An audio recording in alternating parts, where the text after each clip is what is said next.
The Ottoman Empire was once a superpower ruling the Middle East, Northern Africa, and Western Europe. At the end of the 1800s, the Ottoman Empire was shrinking in size, had economical problems, and internal issues. Let's remember that in the 19th century, the Ottomans, despite that they were crumbling, had the complete control of the access to the Black Sea. There were attempts at political reform such as the Young Turk Rebellion, but in the end it didn't work out. The Ottomans were concerned about the British expansion from India to Arabia and the Red Sea. Also, there was a really difficult time to pacify the lands because there was an endless cycle of violence.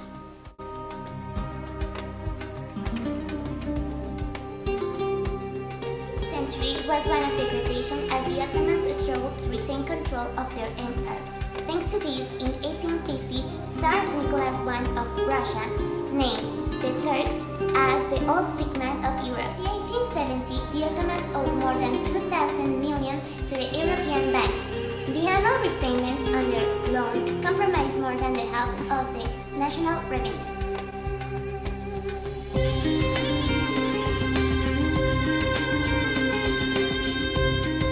In the 19th century, the British signed agreements with the Emirates that resulted in an area called the Trucial States. This meant that they would not dispose of any territory except the United Kingdom or enter in relations with any other country without the British consent. In exchange, British would protect the coast and the land in case of attack. All of this happened after the defeat of Qabasim in 1820.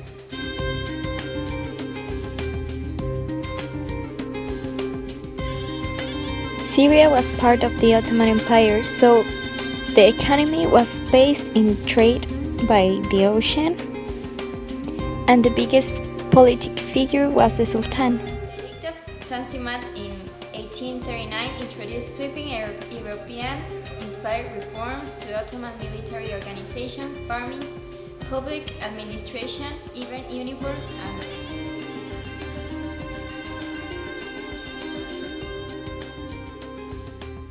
Their economy was based in trading and commerce because Palestine was so close to the Mediterranean Sea.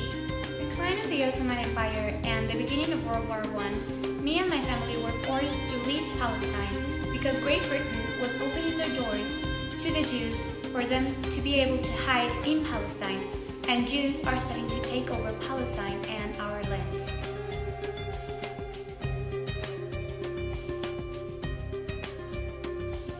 When the Iranian pre-modern society encountered the age of nationalism, some changes were made to the vocabulary.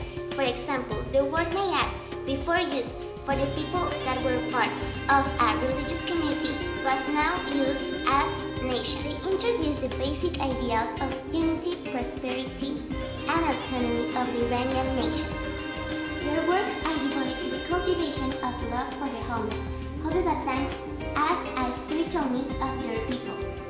Commercial activity and economical productivity seem to be returning to Persia thanks to the internal stability under the ruling of Fahd Ali Shah and to the flourishing trade with British India and Russia. Persia's foreign commerce and external trade evolved and showed all the features of an imperialism of free trade. Imperial powers took measures that promoted free trade with colonies and areas of interest by encouraging imports and discouraging exports. In terms of basic economical structure, Iran showed all the characteristics of a backward economy, low urbanization and predominance of land-related activities, and also a low degree of infrastructure.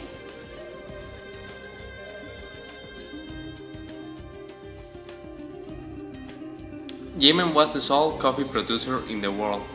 The country established diplomatic relations with the Safavid dynasty of Persia, the Ottomans of Hejaz, and Mughal empires of India and Ethiopia. But in the first half of the 18th century, the Europeans broke Yemen's monopoly of coffee by muggling out coffee trees and cultivating them in their own colonies in the East Indies, East Africa, the West Indies, and Latin America.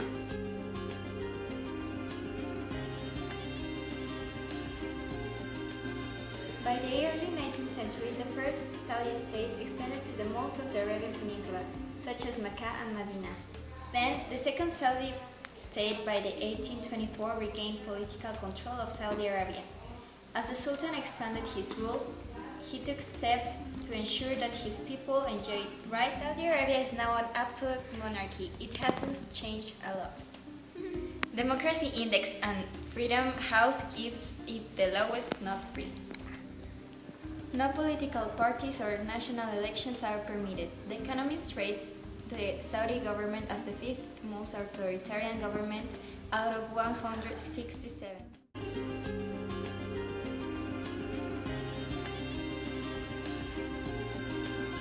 During the 19th century, both Jordania and Palestine were part of the Ottoman Empire. They were both considered the same country because they were so similar, so close to each other, and they helped each other out a lot. However, there was a period during the 19th century, from 1832 to 1840, in which Palestine and Jordania were not a part of the Ottoman Empire, because the governor of Egypt, Mahmud Ali, decided to take over Palestine and Jordania, rebelling against the Sultan. After the 19th century and with the fall of the Ottoman Empire, Jordania and Palestine started to divide into two individual countries. Palestine, with the arrival of the Jews, became what is now known as Israel, and Jordania, with the independization from Great Britain, became what is now known as the Kingdom of Jordania.